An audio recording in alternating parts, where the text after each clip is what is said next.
Guys, ngayon po ay magluluto po tayo ng gulay na laing. Nagpakulo na po ako ng pangalawang gata. Meron na po yung bawang sibuyas, luya, at ngayon po ay lalagay ko na po itong gulay na laing.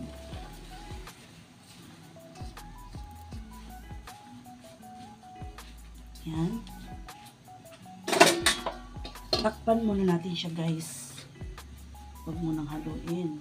Mamaya na natin haluin pag kumulo na siya. Yan. Ayan, guys, kulo na siya. Haluin na natin. Yan. Itong version pong ito, luto po ito ng Bicol.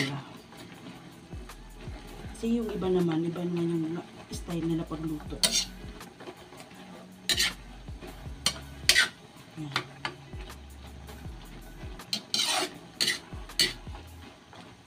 Ayan lang po natin siyang maglambot para may lagay na yung ibang sangkap.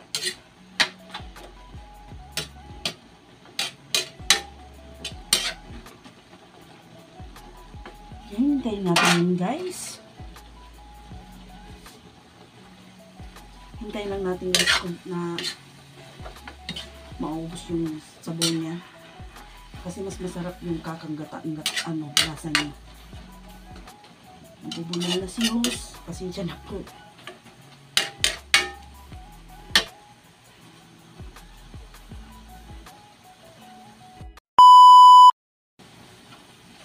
Ayan, guys, malapit na maubos yung unang gata.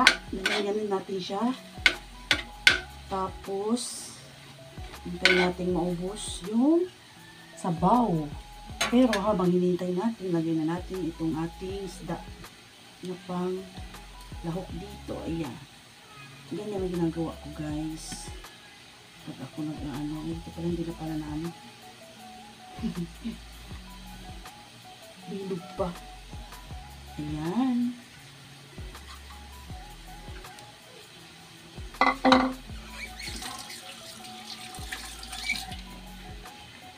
At itong ating seasoning na ilalagay para lalong sumarap. Maglagay na tayo, guys, ng asin.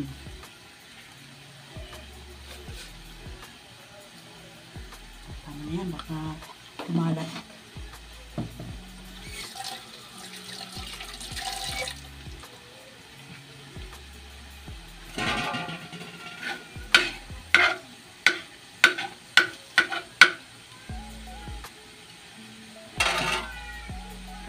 At ito na yung ating kakanggata, guys. Oh. Ayan. Lalagay na natin para maluto na.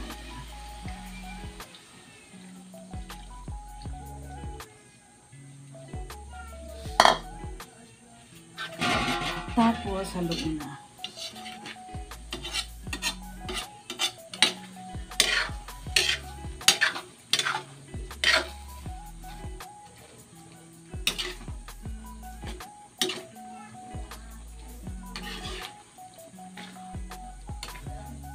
Baka nagtataka kayo, guys, may isang buo. Ayan. Iyaano ko po kasi yan, mumukbang. Kaya gusto ko may buo. Sinama ko na din dito sa gata para may lasa din yung prito. Lasang gata. Diba? Sarap yun, guys. Tikman na natin kung anong lasa. Okay guys, sarap. Gusto ko sana lagyan ng siling labuyo. Ang problema, yung bunso ko pala hindi pwede. Mamaya naman nilalagyan pag kakain. Diba guys? Ayan, maya luto na yan.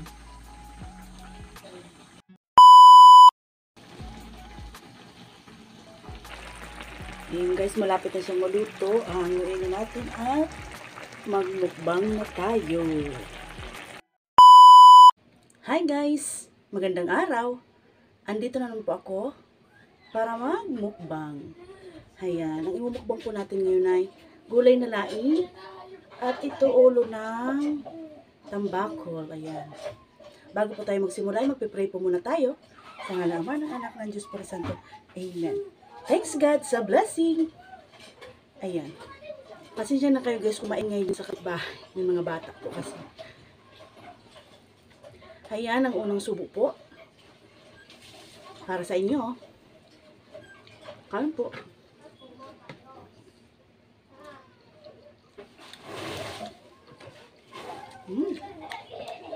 Anghang.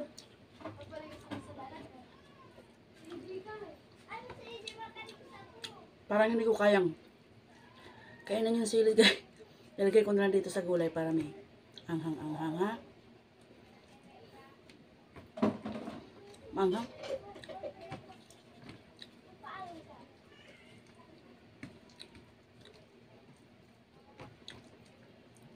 Tagal-tagal din ako guys hindi nagmukbang. Ayan guys, may tao. Ay, may bata. Maingay sa kabila.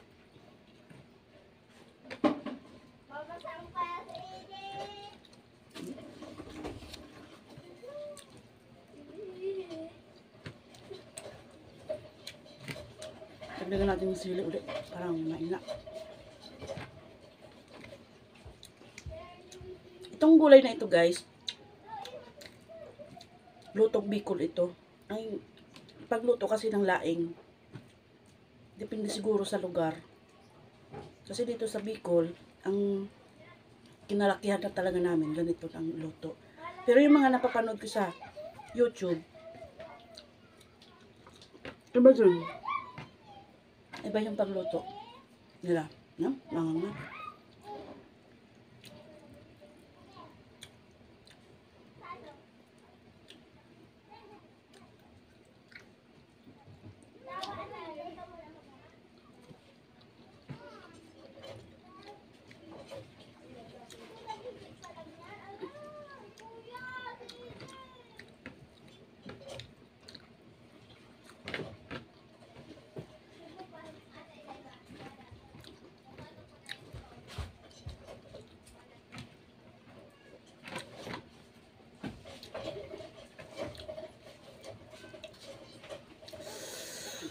Tubig tayo guys. Cheers!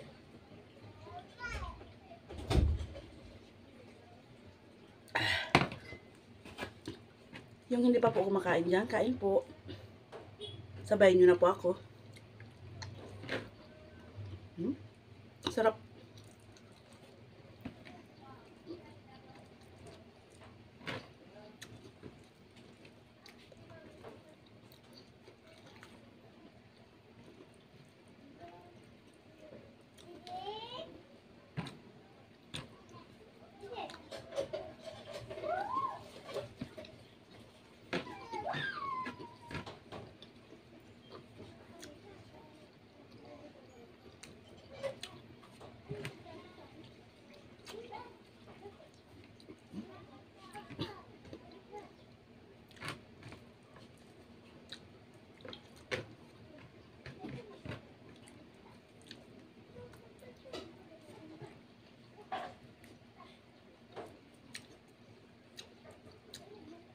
Masarap sana to guys, may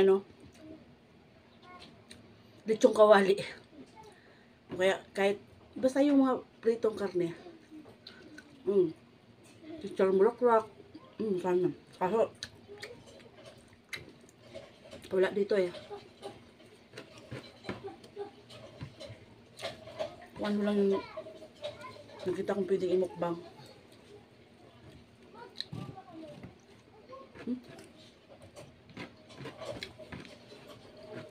Malayo kasi kami guys sa ano. Excuse me. Malayo kasi kami guys sa ano yan. Sa bayan. Kumbaga yung lugar namin dito, liblib, ganun. Kaya kung may mga pira-pira dito sa amin, ginagawa nila. Pag may pera sila, bibili na sila ng maramihan ng mga pang ano nila dito sa isang buwan, pang ganun. Pang isang buwan na nilang konsumo, kumbaga. Kami naman na walang pera, magtataga lang kung ano yung ano, nandito. Walang pambiling maramihan.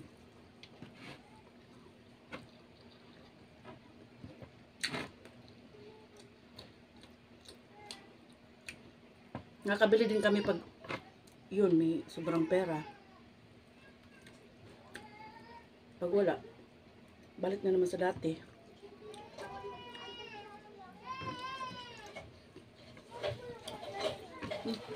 So,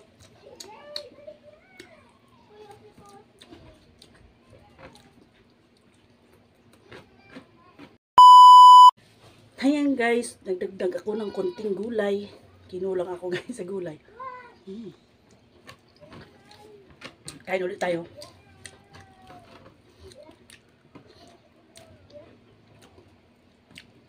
Sarap pakaluto ko guys. Gayahin mo. Promise, masarap. Ako hindi ko na ginigisa. Talaga dito sa amin, sa Bicol. Pag nagkukulay ng laing, hindi na nila ginigisa. Sa parting Katagalugan, ginigisa nila.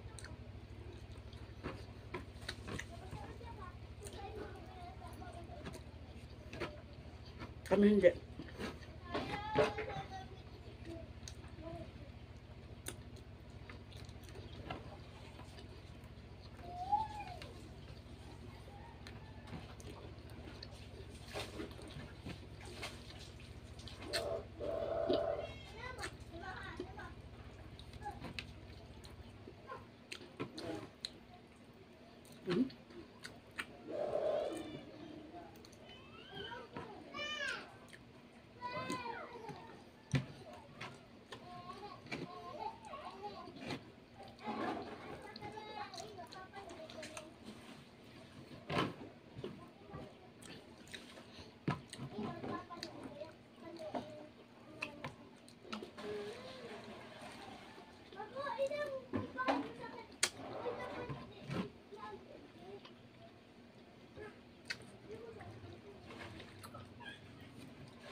Tubig.